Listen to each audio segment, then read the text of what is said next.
Wonderful. Good afternoon, everybody. How was lunch? Yeah, good. So. Well, dinner's going to be delightful. Yeah, I don't know what it is. I've heard it's cottage pie. That's what I've heard. Cottage pie, oh wow. With sticky toffee pudding. Is that right? Cottage pie followed by sticky toffee pudding. Can someone really quickly just tell me what the difference between cottage pie and shepherd's pie is? Oh, it's the meat. So in the cottage pie, you got your lamb because it's cottage. Okay. No, the other way around. The shepherd's pie, you've got your lamb because it's a shepherd. Oh, shepherd of the sheep. Yeah. And then the other one's got beef in it. Okay. That's right, yeah? It's a revelation. Oh, I'm glad we're all on the same board. With potato Nearly on top. fell out then over cottage pie and shepherd's pie. Oh, well, we know. Shepherd's pie is the best, I think. Do you agree? But that's not what we're having That's tonight. not what we're having. Okay, well. We're having the other one. But we are it's going to be all right. The youth leaders panel. And so we've got some questions to ask these guys. They're from all different parts of the country.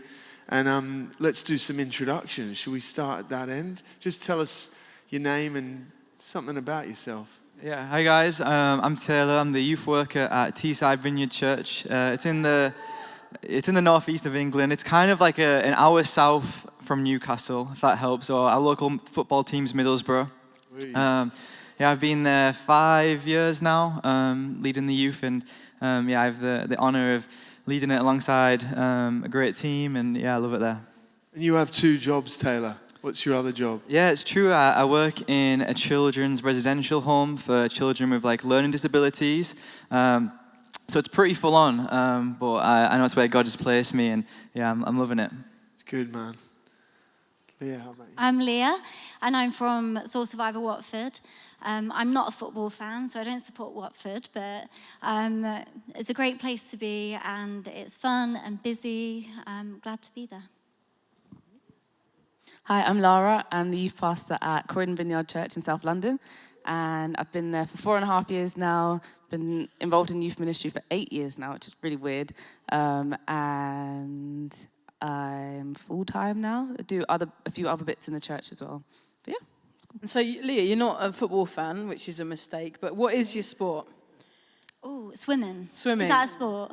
Yeah, definitely. Don't ask Susie that. No, don't ask me, because I told you I'm almost Olympian. Can you do the butterfly? No, but I can do the breaststroke. I love that. I do it for rest. Yeah, love that. Fantastic. Butterfly, backstroke, breaststroke, freestyle. Yes. That's the Olympic way. Yes. And Lara, what about you? What's your sport? It's not football, is it? No, definitely not. What is it? Maybe climbing. Climbing. I can't climb right now. Oh, did anyone see climbing in the Olympics? Yeah. That was, it was amazing. Anyway, Narek. Oh, do I have to say sport? Or No, you can tell us. First of all, you can tell us who you are, and then we'll work out whether we want to ask that. Okay. Great. I'm Narek. I'm based in Birmingham. I'm the youth. Thanks, guys. I'm fans. Yes. Did you pay them or? Yeah. £2. I bought them all kebabs. That's right. Love it. So I'm the youth students and young adults pastor. I've been there 2.5 years. Before I lived in London for 8 years. Then moved to Birmingham. Yeah. And you mentioned it there, but kebabs is one of your greatest passions other than Jesus. Just tell us about your favorite kebab. Yes, I like kebab because it's made of lamb, and Jesus is Lamb of God. Okay, I just also need to say something. I met Narek a few years ago, and I noticed that he was sort of often meeting in a similar color combination. So different clothes, but always certain colors. And I said, hey, what's the deal, man? I've noticed it's a very strict color code here, or something happened. And what did you say to me now? Well, yeah, I was wearing red and white and black. And I said, red is for blood of Jesus. Black is that we are sinners. And white, he washed us away. So that was the color. Is that for real? It was, well, I was wearing a lot of black and red and black and red and white a lot. So I was like, I need to come up with the explanation with it. So that okay, came. so the explanation came Please after. there's a bit of diversification. And in fact, our branding seems to be on the same same thing. So, yeah. Okay, should we move to some deeper questions? Yes, let's go. You want to kick us off? Okay, why not? Well, guys, what do you think? So you're all doing youth ministry in different contexts, and sometimes it's not your full-time job. And so what do you think are the biggest challenges facing young people and youth leaders at the moment right now? Does anyone want to go on? I can start, yeah. I think it all looks a little bit individual to like each and everyone's youth ministry, but definitely something that we're trying to navigate through at Teesside is, I don't know whether it's to do with me and Monique, the other leader, we're getting married. I don't know whether it's to do with that, but there's this romance flying around at the moment. It's just like left, right, and center. There's a new relationship starting. So, I think recently we've been trying to navigate, how we kind of handle this and go through it. And obviously, as us leaders in there, we have a responsibility to model what it looks like to date, but also follow Christ and keep Christ at the center of that. But also just, creating an open space, because they've got questions. They want to have like genuine conversations about, what it looks like to date and also follow Christ. And, they've got so many influences at friends and at school, who will be like, trying to peer pressure them into do something maybe that they don't feel comfortable with. So it's something, we're trying to work for at the moment. I think it's been going on for like a long time. Young people, they want to have that conversation, like, well, why do we wait for marriage? Why do we do this? Why do we do that? So yeah. Great, man. Anyone else want to jump in? Go on, Lara. Something that I'll add is, so we've heard things about the Quiet Revival, and still like trickles come into our church, but not stick. Yeah. And it was interesting. I was thinking with what Laura was saying earlier around a lot of young people, one of the top ways that they find faith is like myself, and just wondering if that maybe it's a discipleship thing of people coming to faith, but it might be quite individualistic, and trying to figure out how do we first welcome those young people into church and into Christian community and stay, and then teaching the importance of discipleship with others and consistently journeying with other people. So that's something I'm thinking a bit about at the moment. I think that's really cool, Lara. And I was speaking here just at a local church last week, and on the topic of me first in a world of submission and service. And you probably don't know this, but in preparing for the talk, you might know it. But in preparing for the talk, basically what happened is 49 in 2024, I think it was. 49 leading expert leaders in industry got together and they decided what's the cultural narrative going to be for 2025. And so they literally decided it's going to be me first. That's their phrase, not my phrase, that's their phrase. And with the individualization of, all the things you see on social media, on the way we interact with each other, you think of online shopping, you think of all our different experiences, me first. And so that is literally the narrative that's being pushed by culture, by the technology companies. And as you look into 2026, you just think, well, it's just going to continue with the advancement of AI, et cetera, et cetera. And so I totally agree with what you're saying, Lara. What are you doing to try and help disciple young people who are sort of living in this culture that says, it's all about you, how are you doing that? Well, one of the things is trying to empower the young people and teach them the beauty of serving and loving others and valuing and leading their peers and leading in other spaces, and just seeing that that's how Jesus showed love to people. And then for young people who aren't maybe new to faith or spiritually seeking, this isn't tried and tested yet because we're about to try it, but trying to create like a middle space, like a Friday night thing once every couple months, which is youth-led, tailored by them to try and invite their friends who are spiritually seeking, where it's like a space to bridge the gap and really build community there, and then invite young people into deeper discipleship and community. So that's just something that we're experimenting, but if anyone else has any ideas, please. Narek, Lara, not Lara. Leah?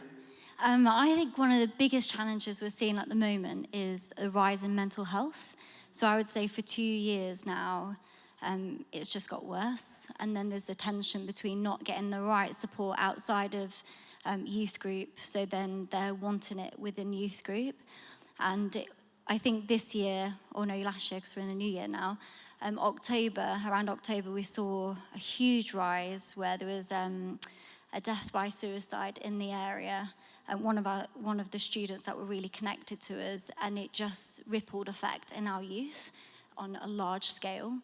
to the point where people was saying they wanted to do the same, and it was just kind of like as if it was, you know, a domino effect. So I would say that's our challenge at the moment. And we really want to try to be consistent with making space for those that are isolated in our community. And one of the reasons why we're starting a youth drop-in, similarly to you, is kind of that midweek space that we don't really offer, that's not Bible-based or discipleship-based, but more just a space to be and a place to, you know, listen to young people, because that's the need in our area at the moment. I agree with all of them. No, but I think based on what these guys said, is I think one of the things that I'm finding is helping young people understand the importance of community and having a godly friendships and relationships.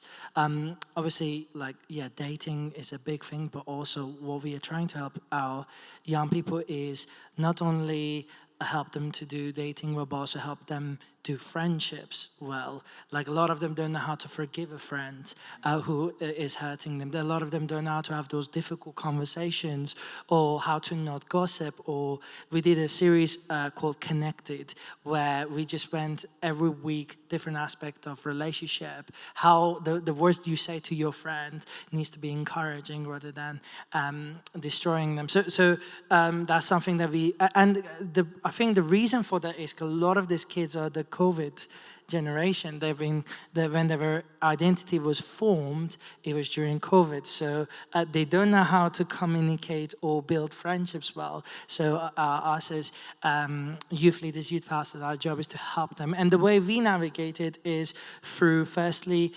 encouraging the youth team to model that well. So we talk a lot about our friendship a lot to help them to go like, hey, godly friendship is really good. Like, you don't have to go get drunk to have fun. You can have fun just eating good food together and playing board games. That's like the best time. So we just, through that and through one-to-one talks, we just help them to navigate that. So yeah. It's cool. I love that sort of breadth and depth, and I think it's fair to say it's challenging being involved in youth ministry, right? Any of you find it challenging?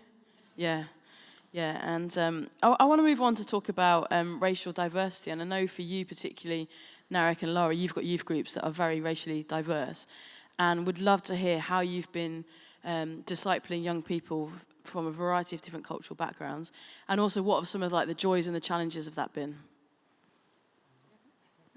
I'll go first. I think let's start with joys. The joys are that we get to see God made all these different young people in his own image. We get to see the different aspects of God's beauty in one place. All these cultures come in, all these kids come from different backgrounds, bring this amazing beauty, or different snacks. Some of them can be a bit spicy, but it's all good. They bring all of this. It's amazing.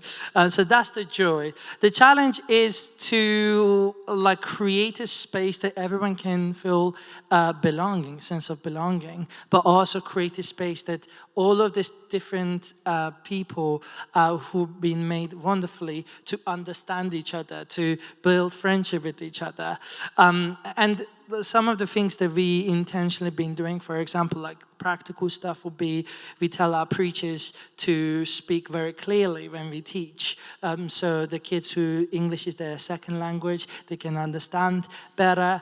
And I think what I'm trying to say is we are super, super intentional with our discipleship. Even when we choose our curriculum, I get my team to consult me to, hey guys, I'm thinking about this series. Do you think is this going to hit all of our community? And sometimes people say, hey, have you thought about adding this? Oh, that's a great thinking, let's add that. And through that, and once a year what we do, we have this box, we put it in the middle of the room, we get the young people to write their favorite snacks, favorite activities, and topics they want to do. What that does is that there's some cultures that are a bit shy to come and talk to you in person, so we want to create that space so we can hear them through writing. Some of them are quite comfortable to write their ideas. So what we get a lot of different ideas that what they need, what is their need. We get some crazy things as well, things like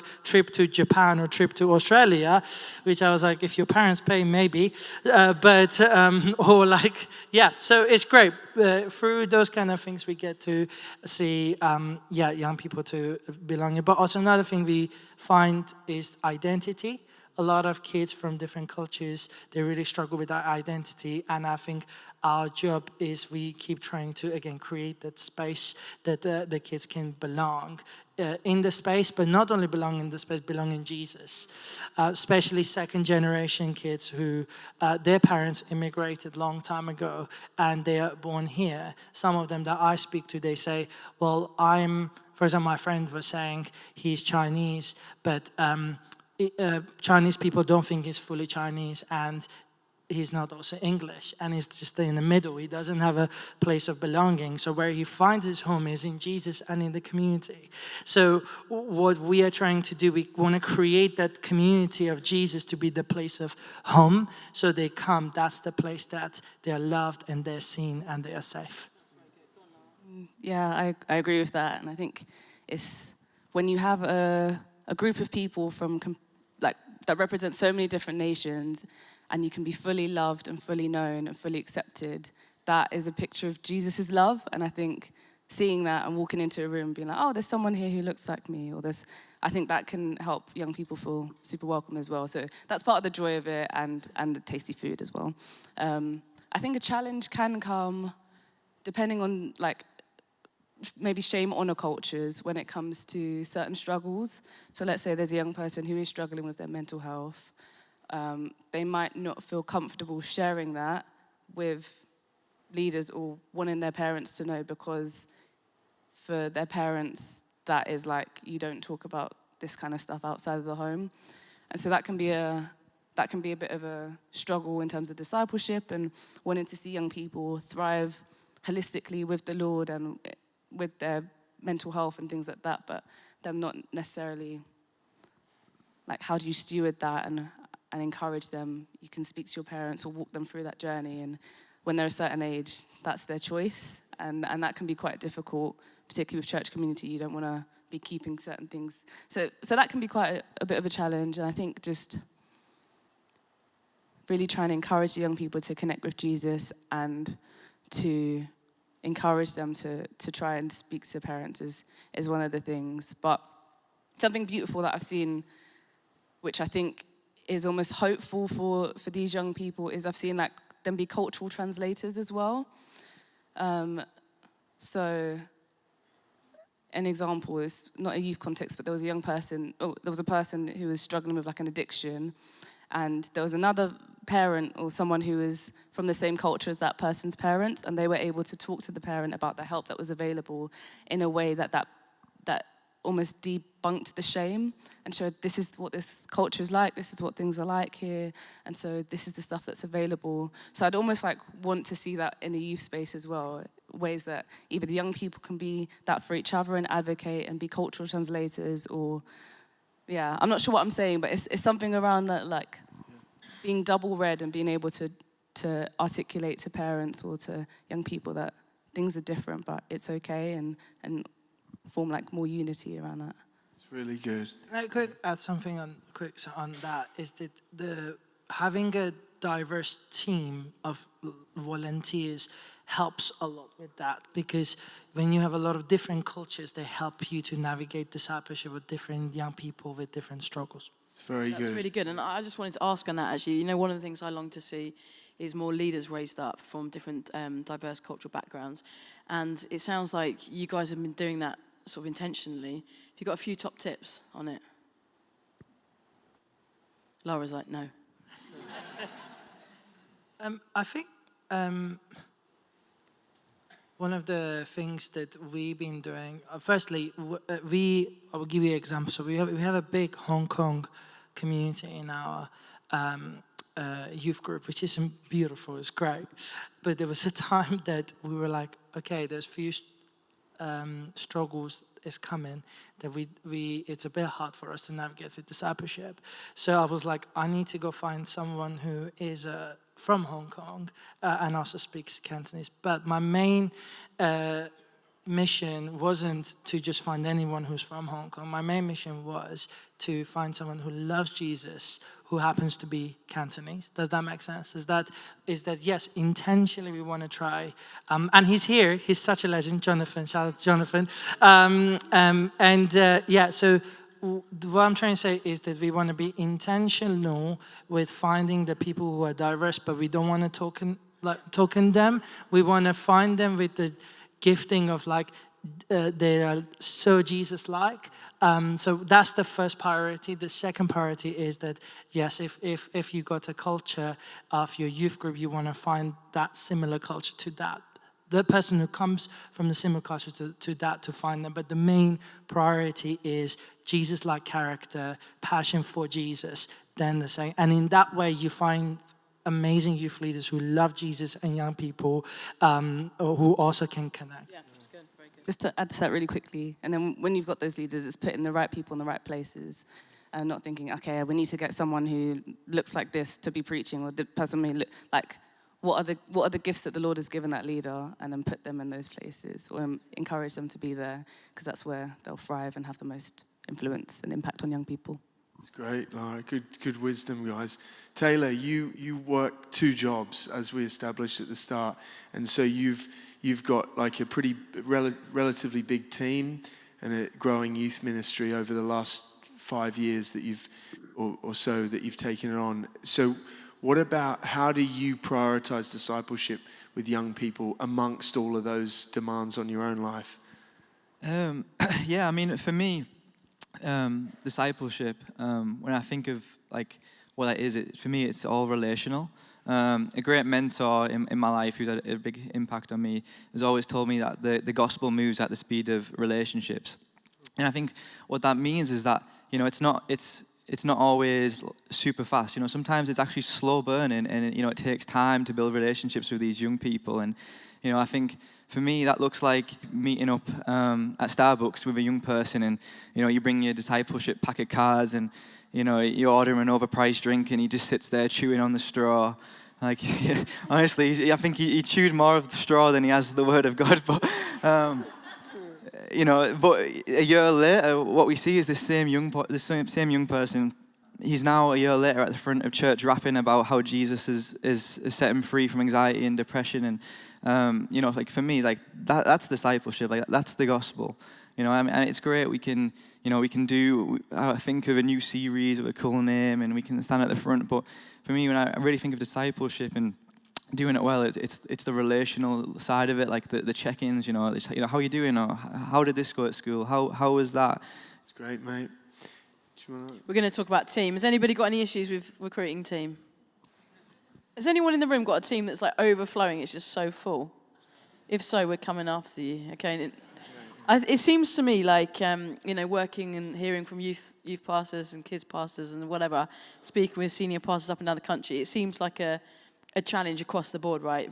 Getting volunteers, and we saw it in the research this morning from Laura, didn't we? So I'd love to know from you guys. Many in this room juggling full-time jobs, family, friends, life admin that's never ending. How are you building and growing and developing a volunteer-based team? And give us your best wisdom on it. So when I first came into position in my job, half the team left with the pastors. So it was like, oh, the pressure's on, the youth group is still there. And I first did everything possible. What you would usually do is open up to the whole church. If you've got a heart for youth, then please do come and speak to me. And we had this day called Serve Sunday, and out of 1,500 people, only 3 people was interested, and 2 of them was already nearly on team, so it was quite disappointed. And then I started to realize that I needed to take a relational approach, but obviously with youth work, you're in youth work, so you're not really in the main space. So I just make a bit of an effort every week just to meet someone new. Just go in after, say hello, introduce myself, and eventually I did meet quite a few people, and out of the 5 people I asked, one of them committed, and he was an electrician, part of our church, and he would come at the weekends to kind of give his time to fix all our electrics. And he said, I'd been praying about joining the youth team, but I didn't ever feel I was good enough. Because I'm an electrician. At the time, he was 6 years sober, and he's like been such a gift to us and our team. And actually, when I think about him, I get emotional because he's one of those people that never thought he could, but he leads small groups like a boss. He's just so good with those that are isolated and on the sides of church and on the edges of the youth group. And I just really recommend just spending a bit of time. How can I get to know the rest of the church? And I know that's hard because we're busy, but that's what worked for us. Yeah. Anyone else? Yeah, I agree with that. Like, it is difficult when you're in youth to try and meet people. But something the kids pastor at our church is really, really good at recruiting people. Like, annoyingly so. Like, if someone joins a church, she's already spoken to them, like, I don't know how she does it, but she's very intentional about meeting new people, going to welcome breakfast or whatever it is to speak to people. But also I think praying. It sounds like it's the obvious thing, but I haven't always prayed about team. But as I have, I've seen God provide in really profound, beautiful ways in youth space and other things where people are like, I was thinking about that. Oh my gosh, like I was praying about that. And so really praying that God would highlight who to ask. But then also asking the staff team. And it's like we're trying to start thinking about not people just joining a team because they've been asked first, but where do people fit? Like, where does God actually want them to, what teams does he want them to serve on, and where will they thrive? So trying to work with the staff team or people around and ask, actually, have you met anyone new who you think would be really good for the youth team? Or is there anyone who's stepped down from a team who you think they would thrive in this space, will be a real big blessing? And trying to work collaboratively, I think, is also a good thing. The model that we use was like this little sandwich where we had we would encourage the older ones who were in the youth group to serve with the kids on the kids ministry on a Sunday morning, and then we encouraged the young adults, part of the young adult ministry, to come and help serve on the youth ministry. So we ended up getting this little freeway sandwich of trying to encourage the youth to serve with the kids, and then the young adults to serve with the youth. So then the ones who are in youth, obviously they feel like, oh well, when I get to young adults, I can serve here, and it's something that's we've definitely seen the fruit of so far. And it's I'd recommend it. Great. It's I love recruiting. Does anyone actually love recruiting? Some of you in the room will. I absolutely love it. I know others don't. But a few things I'd say on it. I know how you're saying, Leah. Obviously, mathematically, the more people you ask, the more will say yes. It doesn't mean everyone's going to say yes. But if you go in thinking, well, I'm going to ask 5 people, one of them might say yes. If you go in with that mentality, then it means, firstly, you're not disappointed when 4 say no, because you're like, by the time I get to the 5th one, probably say yes. But think, who have I asked? Who have I asked? The stats go up. The more you ask, the more you say yes. And the other thing I'd say is, how good are you at articulating vision? Because, if you go up to somebody and say, oh, our youth team's a bit rubbish at the moment, we've got no volunteers, and you come on a Sunday morning, and to be honest, the young people don't really want to be there, and I don't either really, but I just need someone there from safeguarding. It's not inspiring. It's not inspiring. But what is inspiring is to say, hey, do you want to be involved in something that is literally investing in the next generation, where you will see, if you invest in it long term, you will see young people's lives change? Yes, it's hard. Yes, it's a nightmare at times, but come and join this team. It's an amazing team. That's a different way of recruiting, yeah?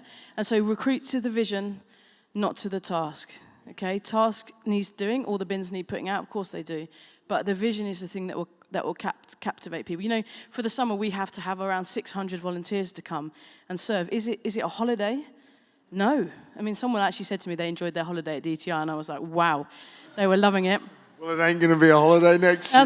That's right. But, reality is it's hard work. All the stuff needs doing. But the vision is what we're seeing God do. And I'll just tell you this little story that I received an Instagram message from somebody last year at some point. And essentially, the message was from somebody who I didn't recognize the name, and they were just saying, I want to thank you, because I was involved in Trent Youth years ago, and I didn't really want to be there. I didn't really engage with the Lord at the time, but it was a really positive experience for me. The team loved me, And years later, I've come to faith, and I'm now actually serving as a youth pastor. And I got the message, and the thing that struck me about it, and this is what I'd want to say to inspire you, is because the youth ministry here is quite large, and it was a long time ago, I couldn't remember who that young person, I literally was like racking my brains, who is this young person? And I felt like the Lord say to me, and I since have met him and said the same to him, you never know in youth ministry who you're investing in. You never know a conversation that you've had that will actually have a long-lasting impact, because in the moment it's not always visible. And so I think when you're involved in young people, you've got to, when you're recruiting people on team, you've got to help people understand you're playing a long game. It's not a game, you know what I mean? You're investing in something for the long haul. And sometimes you see here on earth, and sometimes you don't see it till you get to heaven. But the point is, it's obedience, and we're investing in something the Lord loves. So there's a few top tips. Yeah, guys, what about like training team? Like, do you have any structures or strategies or ways that you train team? Is there anything that you use? Any tips? Because obviously building a team and recruiting for a team is different to training and developing a team. And so any thoughts? Narek, go on, mate. Yeah. So I think with us is that we don't create. I think, Susie, I like what you said, it's like recruit from the vision, not the task. And actually, I will go a bit further, is that don't try to create a team. Obviously, we technically create a team, but don't try to create a team, try to create a community and a family. Because when you create a community and a family, they take ownership. It is, the youth are not the youth anymore. These are their younger brothers and sisters, and some of them is their kids. So what happens, what we saw, our leaders did, because they are part of something bigger than themselves, they're not there to do a task, they step up. And when they step up into different places, what my job is to just walk with them and just help them and guide them into the right direction. One of my favorite stories is that one time they asked Michelangelo when he was making the sculpture of David, and they're like, how did you make this? And then he goes, I was carving all the parts that is not David. And it's basically with youth ministry is that you help the leaders to carve out of the parts that is not, what I'm trying to say is that help them to become the youth leaders who are going to love young people. Basically, that's the carving. And part of that carving is just to walk alongside them and sometimes throwing them into the deep end with the safety net. So that you're like, oh, okay, come back a little bit, oh. And part of it is that stepping back sometimes a little bit. I know I can preach, I know I can do this, but sometimes you have to give the opportunity and take risks on people who you know that they have the potential and throwing them. But I would say the main thing is that, like, if it's a community and they take the ownership, building the team is much easier, and it happens naturally. People step into the places that you, like a few weeks ago, I was chatting and they were like, if you want, I can create the youth curriculum on Sundays. I was like, yes, please. and that person had the gifting of it. Obviously, part of it is that when people have the gifting, help them to grow in the gifting in those areas as well. So I don't know if I answered the question, but yeah. A practical way in which we do it. We sometimes do like training days once or twice a year, but I found that that's not always possible to get team to. So I use the briefing and the debrief as a really creative way to bring in values or training tips. So before we start youth session, it might, just a practical example, during our worship, our young people are worshiping here and our team was all at the back of the building. And there was like talking together and not really like looking at the youth of what's needed in the space. And so I decided in the briefing to just mention that, when the young people are worshiping, make sure you spread yourself out so you can see what the Lord is doing and you know when you need to pray or when not to. And I've just done that over a year, and I think we're there now. I don't really have to say it much, but sometimes I'll continue to say it. So it's just like little tips, little nuggets in those 10 minutes you have together. It's a really great way to kind of, inform people. I think a couple of practical sort of tools is, one is that you guys will be familiar with Youthscape. And so Youthscape do quite a basic youth leader training course that you'd find really helpful. Our friend Aaron over here works for the NYA, the National Youth Agency. Equally, they have a number of modules. Some of them are actually free, aren't they, in terms of helping to train youth leaders. The other thing I'd say, if I could say in the strongest possible way, is that Tim Alford, who's a friend of ours, leads Limitless, the Elam's branch of the youth ministry. He wrote a book called Leadership 101, and it's specifically for children's and youth leaders. And if you have not read it, buy it on your budget and read it and implement it. And I am convinced that if every youth ministry in the country read that book and actually implemented what it says, the youth ministries would be in a healthier place, because it's so practical. It talks through all the different areas. It talks through team. It talks about vision casting. It talks through parents, all these different things. It's called Leadership 101. And personally, I think it's brilliant. And I'm not invested in it financially, just in case you're wondering. Good. Just a quick one, just on a practical like training team. Something, it's not my thing. It's Patrick Lencioni, the ideal team player. It's very simple. You can draw it up. You can get a whiteboard out, whatever. And it's hungry, humble, smart. And I've done this with even people in the room when I'm just doing some developing of their leadership and asking them, are they an ideal team player? So you have a circle, I draw it, but just quickly, hungry. Are you hungry? Not like I want to eat a kebab. It's like, are you hungry to learn and grow? When you come into the spaces in part of this team, family, community that you're fostering, are you hungry? Are you humble? You know, are you willing to learn? Are you teachable? Are we going to be part of a team where we're learning together, or do you know all the answers? And hungry, humble, smart. And this is not like IQ, this is EQ, emotional quota. Are you actually, can you read the room? Can you read you've talked for ages, can you stop and can you listen? Do you understand, like, that young person over there is really upset? Do you know what I mean? And this would be something over the years that I've always done with leaders. And I think having structures in place that you take leaders and teams through, you could even do this just on a training night. You could just say, this is what we all want to be. We all want to be an ideal team player. There's other models out there, but and then you say to them, okay, which one are you lacking?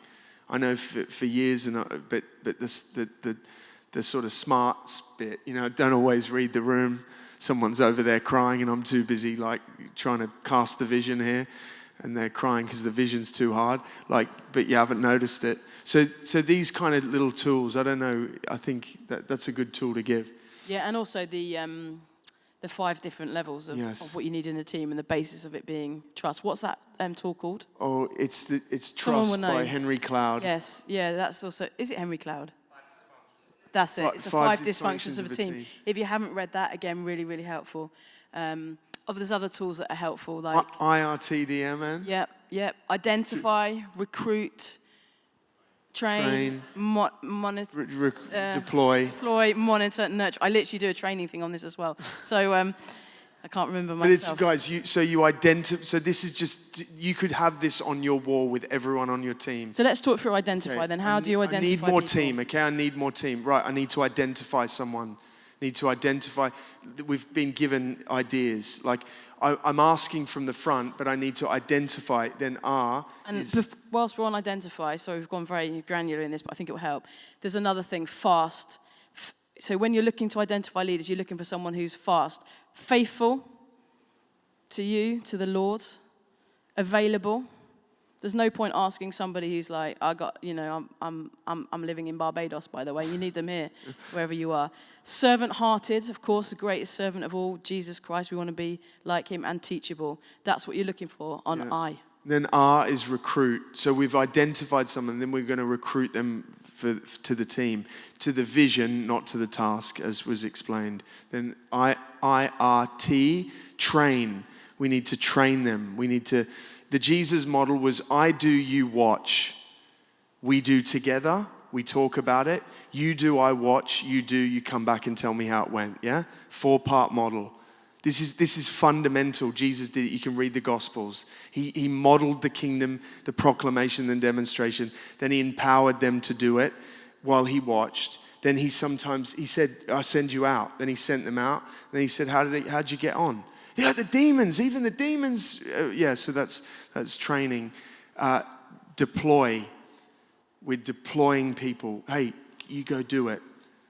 let's see how So they you get them into their role, then you monitor, that's the Yeah. M, monitor. So you don't just be like, oh, here you go, why don't you go run that youth small group over there? Oh, great, see you in 6 months. No, we need to talk, we need to monitor how the things go. We need to do briefing, like Leah's saying, debriefing, and then nurturing. Nurturing. You nurture people. We nurture people. I've got a 3-year-old and a 6-month-year-old. They both need nurturing in different ways. 3-year-old, zip it, son. Daddy's talking. Mummy and daddy are trying. My little 6-month-old, it's different. We nurture them. Nurture where they're at to where God's calling them to be. Good training tools. So those things will definitely help you. I want to just talk about, and I think we skipped over it, I want to talk a bit about burnout. And, when we look at youth ministry, often we see, I don't know what the average tenure of someone in youth ministry is at the moment, but the last studies that I've seen look like it's roughly like 18 months, something like that, the turnover between youth pastors. And so it might not be exactly that now, but it's short. There's a high turnover.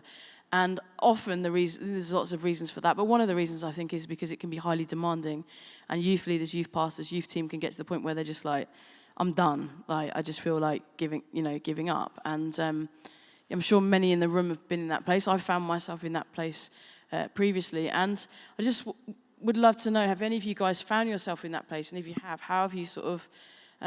If you have, how have you got out of it? And if you haven't, how have you sort of avoided it? Yeah. For me, I feel like when I feel like that, I feel it's quite a natural feeling we can sometimes have. For me, it's usually after DTI, and you've been with them for a week, and it's been like a long summer. But I think I always go back to like, what is your why? What is your why of why do you give up your Tuesday nights or Wednesday nights to be with young people? Why did you even get into youth ministry in the first place? And then kind of like another practical thing as well. I don't know about you guys, but I sometimes feel like I have this responsibility, like from God, to like minister to the broken, and I feel like some of these young people in my youth group, they're not my kids. Like it's not my ministry. It's God's children, God's ministry. But I feel like this responsibility to be there, through the highs and lows, through the messes, and usually when after going kind of through this step of what is my why? Why did God? When did like I always remember there's this line I heard of never forget what God told you in the light when you're in the dark, something like that. Yeah, you can figure it out. No, it's just again. It's like never forget. Oh, now I've even forgotten it. Get the point. It's like God speaks to you in a moment when you're in the light. Don't change that decision when you're on the dark side. Yeah. Make the decision when you're in the light. Yeah. Yeah, that's the one. And I think it's so true. It's so natural for us to all feel tired and burnt out. And even if that's you this weekend feeling like that, just have a think of like, what is my why? What was it that God called me to? Back when I was on that mountaintop. I would say one thing I've been learning for years is that knowing your identity is in Jesus and it's not in being a youth pastor or youth leader. That is your task that God has given you to do. But your identity is in Jesus, and keep reminding ourselves that is important. And I think the purpose, my purpose, everyone's purpose is to be apprentice of Jesus. And John Mark Comer in his book, Ruthless Elimination of Hurry, highly recommend that book to read. In that book, he says that it's like everyone's purpose is to be apprentice of Jesus before everything else. My purpose is to be apprentice of Jesus before I'm a youth pastor, before leading the young people. And the other thing I would say is that making sure you got people around you, that they love you, and you feel seen by them, and talking to them about the things that you're facing, difficulties that you're going through, or people you can mourn, like a kind of, I'm an external processor, so I need people that I can externally process. And so those are kind of like healthy things. And I think just as Taylor said, just like in the Proverbs 3:5 says, trust in the Lord with all of your heart and do not lean on your understanding.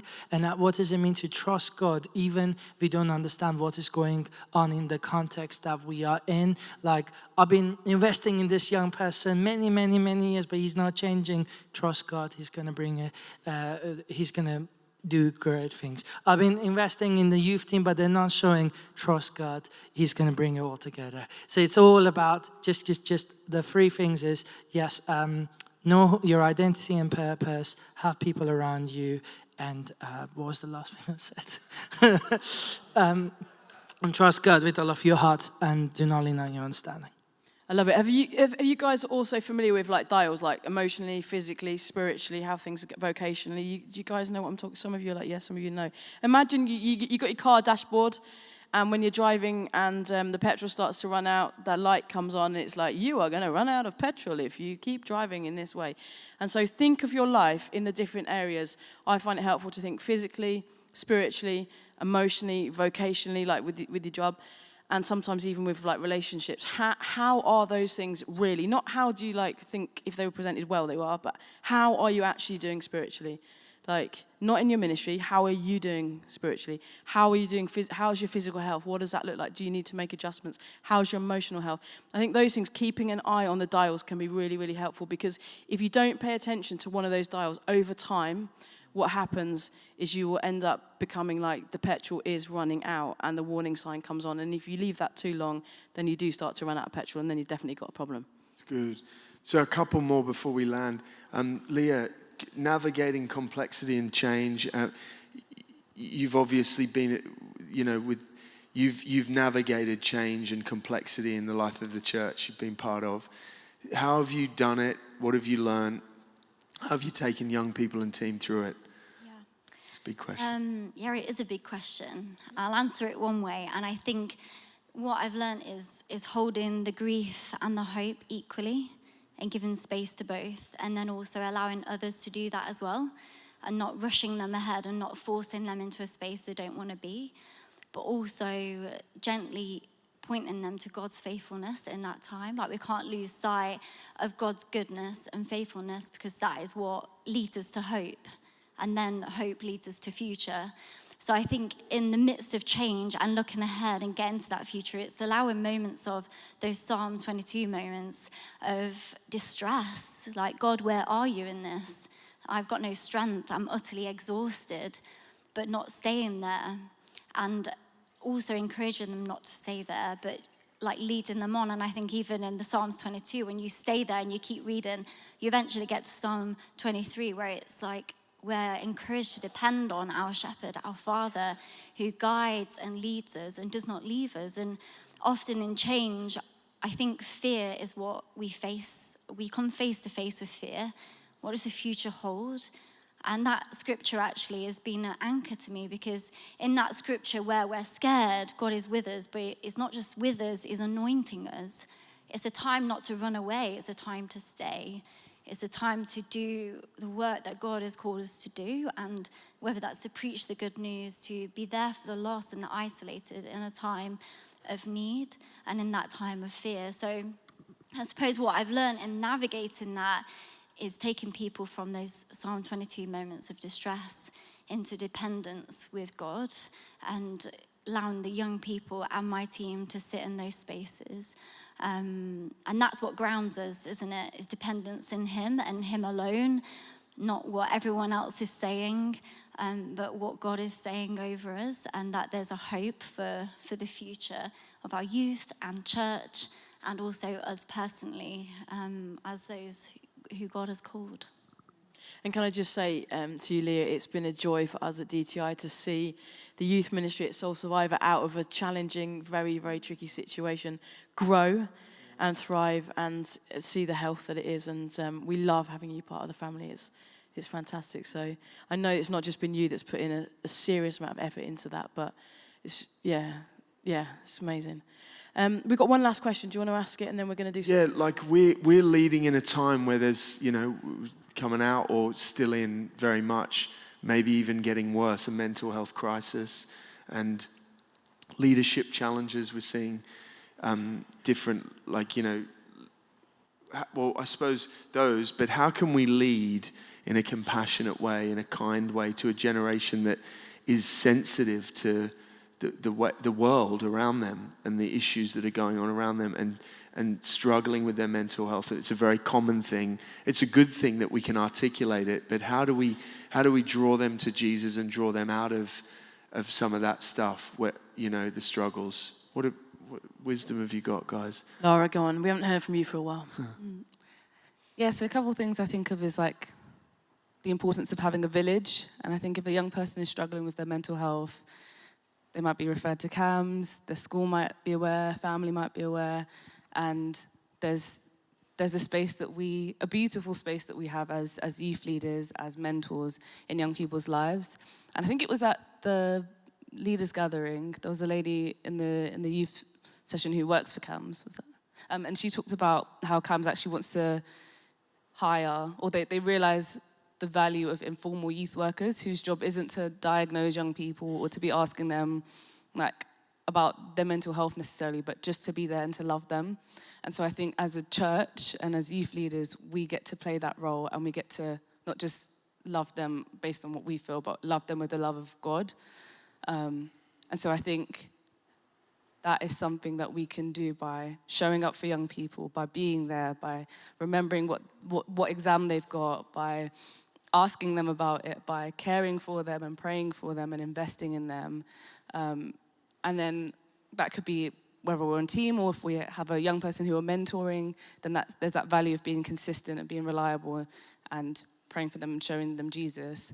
But I also think there is something around inviting young people to serve, or inviting them to be a part of something that can be helpful when someone's struggling, because it takes your mind off of yourself and reminds you that you are part of God's plan. Like Adam and Eve, they walked with God, but they also cultivated. And so I think there's something being like, the Lord has created you with the ability to bless others. And so if a young person's struggling, could they come and serve on team with you? Could they come and make crepes at the youth social, whatever it is? Just invite them in. And we had a situation with a young person who was struggling at school. Their friends had kind of abandoned them, getting bullied a little bit, and they helped make pancakes at the youth-led session on a Sunday. And the mum spoke to me with tears in her eyes and was like, she was so honored that she was invited to be part of something, and to do something was able to be a blessing. So for some young people, it's super valuable. But then on the flip side, just it's good to take it case by case, because I know another young person who more or less was a young carer, and that was a heavy burden at home. And so to come to church and be serving for them was too much, because they just wanted a place where they could be loved. So it's kind of weighing it, but those are a few things I'd say. I could speak into that a little bit. I think I relate to what you're saying, because there was a young girl who didn't really have the strength to serve in that way, and we encouraged her. She lost a sibling, and for 2 years she was in a really bad place. And he got to the point where I was sitting listening and think we're spiraling, and I can't even think of hope or what to say, because everything I'd said she shut down. And then this happened for 2 years, and we went to all the right places, like safeguarding, CAMS, school, parents, and nothing was working. And actually 2 weeks ago, she messaged me saying, Leah, I know what I want to do with my future. I want to be a youth leader.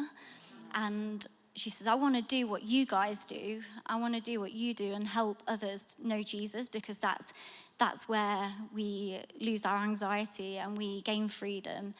And I just thought, wow, we spend so much time, I do, sort of worrying about their future, about what their future could look like, and not even forcing it, but feeling like I need to. And in that moment, I was like, when we leave it to God and we take that long journey and make space for the grief, the disappointment, the anger, eventually they found their future in Jesus. And obviously that looks different for every child, and not every child wants to be a youth leader, but she does. And now we're on that journey together as she enters year 13 and starts thinking about her journey as a youth leader, which is really exciting. Go on, Taylor. Yeah, I was just going to say, the word that kept on coming to my mind was just consistent. We can be consistent for them. We live in a world where not much is consistent, and they're on social media, and whether it's politics or whatever it is, trends, something's here one minute, it's gone the next. But we can offer them like something consistent, and we can offer them that Christ's love is consistent. It's not going to go away, and that we can actually love them regardless of what's going on. We don't love them because of this or that, but we love them regardless. And I just think that can, for young people really struggling with mental health, to know that they're loved regardless by God is really powerful. Also, like teaching young people to lament, I think that's really, when you look at Psalms, David, when he's struggling with his mental health, he's lamenting to God. And every time we go to worship, we tell young people, guys, it's okay to share your prayers with God when even you're not okay. It's okay to not be okay sometimes. And then kind of creating that culture, lamenting is okay. You can complain to God about anything that you're going through. You can process it with Jesus. And part of it, and another thing also, just being there for young people every single time, showing up for them, even they don't reply you back.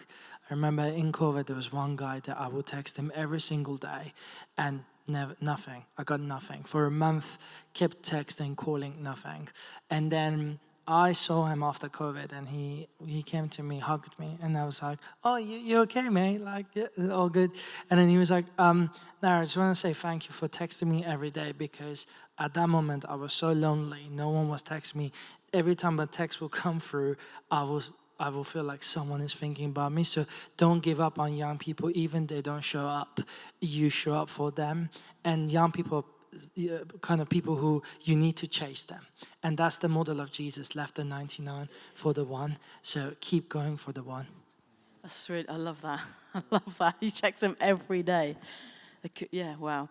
And the only other thing I'd want to add on that just is that sometimes, like, we believe in the now and the not yet of the kingdom, right? Sometimes there's heartbreaking moments where you do everything you can to love a young person, and you've sent them, they've got help in all these different places, and you're journeying with them, and it can still end in a heartbreaking situation. And I think what I'd want to say to everyone in the room is that's the reality of doing youth work, is that it can be challenging, and at times it can be really emotionally demanding. And so it's really important that we all have places and spaces where we can process, where we can take stuff, where we can be prayed for, where we can be real about some of the challenges. Because something happens in your youth ministry that's heartbreaking, unprocessed for you, that's not going to lead to a healthy place. So put things, for me, I have various different things in my life that really help me. One of the things is I joined the gym.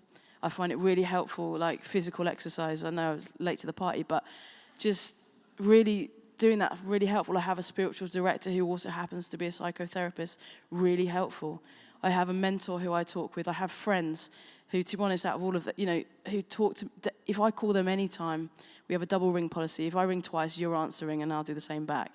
That can process stuff with, coming to church regularly, making sure that I'm meeting God, on my own, but also with community as well, and a bunch of other things. Holidays, taking breaks, all of these things, really important, because I long that we would see more people in ministry for the long haul, not burnt out, not spun out, because honestly, I think there's a generation at stake. So that's my soapbox moment.